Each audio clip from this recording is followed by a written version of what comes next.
Welcome to Amy's Bookshelf Reviews podcast. I'm Amy Shannon, but you can call me Amy. Thank you for listening.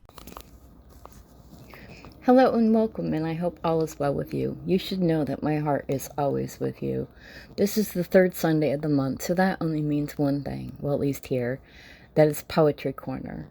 Today I will be sharing work from my poetry book called All of My Yesterdays.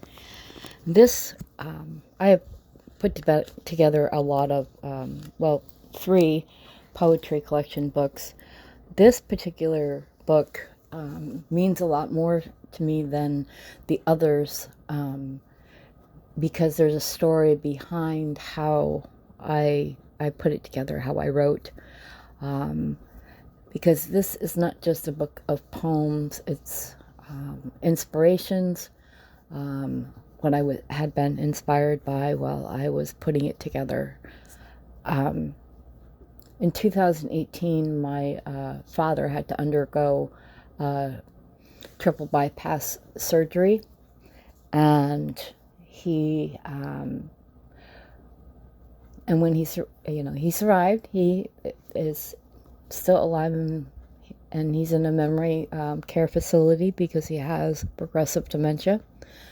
But when he was released from the hospital, they told me that the anesthesia, because of his traumatic brain injury, could affect his memory, and and that was something that we had to consider. But my dad and I were looking to save his life. My dad looked to me to help him make the decision. He once told me, he told me a couple times, that I was the smartest person he ever knew. And coming from my dad, who has a very high IQ, that was like one of the best things he could ever say to me. We had a rough relationship when I was growing up, but we made amends and had a great adult relationship, so much that he relied on me to help him out whenever I could. So I did that after his surgery, and he went to rehab for a while until he could go back to his apartment and be on his own. My father was also diabetic, and they had taken him off his medication, his pills that he took, and put him on insulin. My father did not know how to give himself insulin, so I went to his apartment every day for about 2 months to give him his insulin shot, and then eventually he was put back on his medication. One thing about, they talked about the anesthesia affecting his memory. I must say that this was a version of my father that was one of my favorite versions. If you think about it, every person has a version of themselves because we live, we change. We could be, we're someone's child, we're someone's parent, we're someone's friend, we're someone's relative in some way. We could just be an acquaintance, and depending on how you are with each other and how you are with different people, those are versions of yourselves. That's kind of how I look at it. My father was never one to open up about his childhood. He didn't share stories. He didn't share memories as a child. But during this 6 month, it was a 6 month period that I remember that when I would take him to his doctors for follow-ups, I used to take him to physical therapy twice a week. And instead of being his own quiet self, he told me stories that I had never heard before. And that was just, I was like, oh my God, this is the dad I always wanted. But life changes. He almost went back to baseline after a while. But back to my story of writing the poetry book called All of My Yesterdays. The title, to me, was inspired by Frank Sinatra's book, or Frank Sinatra's songs, All of My Tomorrows, and which is one of my favorite songs of his. But so I wanted to, I just kind of got inspired to write various poems, and this book was put together, inspired, while I was sitting in the waiting area for my father to get out of physical therapy. He had an hour appointment for physical therapy, so I would bring books to read, and I brought my notebook, and I would write, and then I would read. I was reading Shakespeare and listening to, with my earbuds, listening to Frank Sinatra, and who is one of my favorite musicians, singers,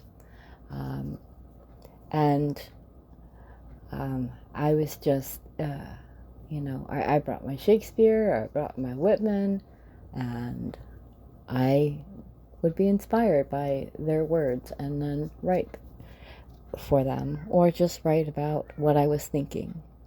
So I have selected a group of different poems from that book, it was written during my father's physical therapy sessions. So when I touch this book, when I read this book, and when I'm reminded of it, it reminds me of that time when I still had my dad with me. He now has a new version of himself where he doesn't know who people are, but he's at a stable baseline right now. So this book, which I had given a copy to my dad a long time ago, and he marked pages in it. My grandmother did the same thing. There was a few poems that she liked, and she would always reread them, and she said it made her feel close to me because my grandma was like my best friend. So I'm going to share some of my favorites with you. So the first one is Footprint. I was here, I was born, I grew up, I wrote. I gave life, I loved, I lost a lot. I was loved, I shared, I told stories. I provided safety. I learned, I shared, I taught, I ran, I walked, I survived. I left my footprint, I left my shadow, I left my soul. Now, my next poem that is one of my favorites is called Rise Up. The spirit moves within the soul, rising up, rising above, leaving behind that which brings you down. The pain, the anguish, dropping you to your knees, the tears that refuse to sprout because it hurts too much. The hard gulps, the searing stabs, the pulsing rumbles, dropping you to your knees. The spirit moves within your soul, rising up, rising above, leaving behind that which brings you down. Past crashing into present, reality crashing into dreams, heart pounding, bones cracking. The spirit moves within the soul, rising up, rising above, leaving behind that which brings you down. Inspire, aspire.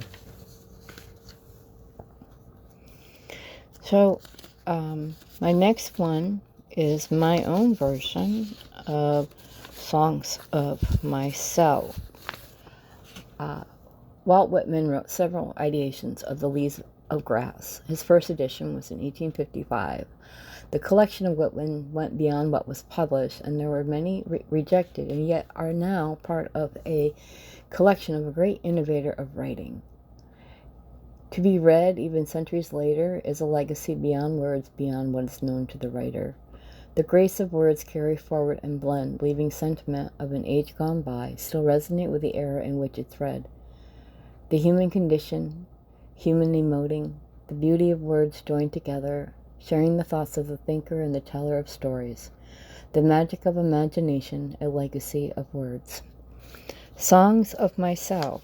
I only know how to be myself. I can only be me. I feel inside my heart, and yet it's what I hide. I only think of dreams, and all the time, and it flows like rough streams. I only see what I see inside myself, and see myself as me. I can only be many to all, and all to many. I can only live life as myself, to have faith and believe. I can only give my soul to myself and let it grow. I only know how to be myself. I can only be me. To thine own self be true. Be true to myself. So that was my inspiration from Whitman. Inspiration from Shakespeare's sonnets. Shakespeare writes with a melody of words almost lyrical. In Old English, his words can still ring true. Shakespeare's sonnets were written between 1595 and 1605. Shakespeare wrote until his death in 1616. That is a legacy that keeps on going for centuries. Magnificent inspiration beyond a classical, tragic poet and storyteller. His plays and sonnets live on through words, readers, and actors living out the words, performing his masterpieces. The arts of words cherished at every instant, being heartful, heartfelt, and heartbreaking. It's a grand story of inspiration, touched by the heart emotions filling the pages. Happiness, tragedy, to thine own self we must be true. Sonnet 10. Make another self for the love of me, that beauty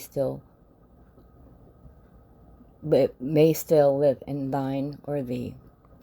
So my poem is called Thine Own Self. It's about being true to oneself, dreaming, aspiring, knowing oneself, feeling spreading throughout the heart, embracing love and life, and gather the thoughts of thee and thy, of myself and I. The greatest thought is only replaced by the next one, to feel, to honor, to loyalty. Be free just to be. And there, all there is to be. Look behind, look forward, to grow, to learn, to be. So,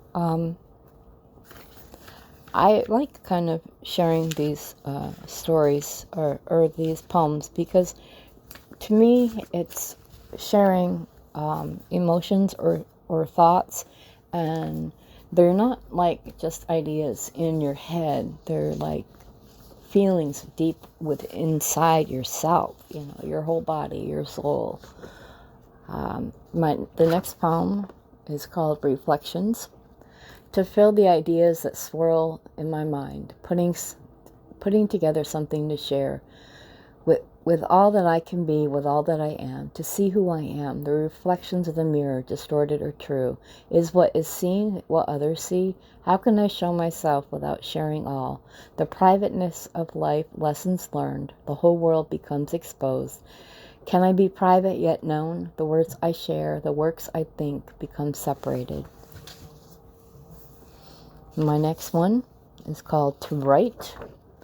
To write, W-R-I-T-E, does not mean to live, to experience, but it allows to learn, to gain experience through learning. Write about what you know, write about what you want to know. Can you imagine the truths of your mind? Free. Feeling free and safe are not feelings I am used to. Life passing fast, yet slowly. Loneliness, desire, looking for something, anything to carry me through. Past haunting, wondering about wrong choices, how to change, how to rely on dreams, wishes, wants, and needs.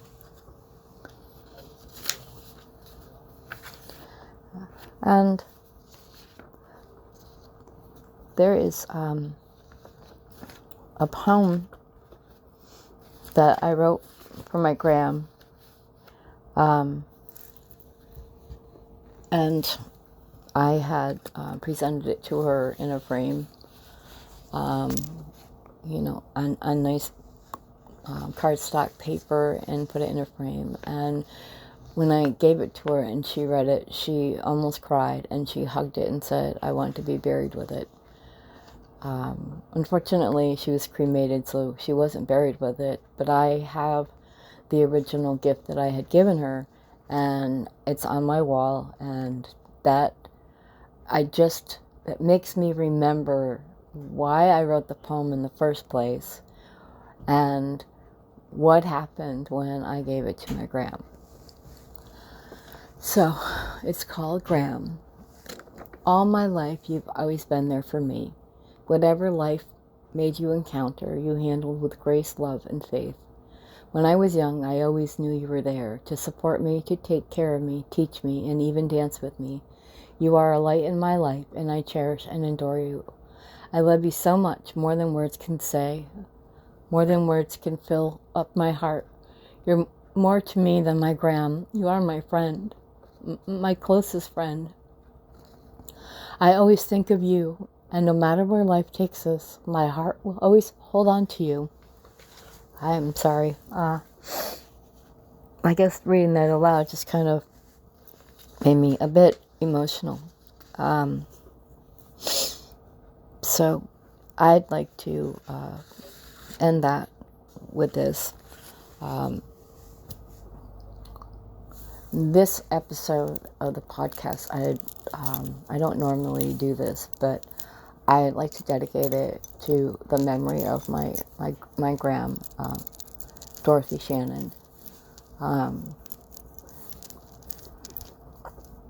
She was born in 1921, and she passed away in 2022 on July 4th. And I also want to dedicate this to my father, who is still around in a new version of himself. And I hope and pray that even though his mind doesn't remember, his heart does.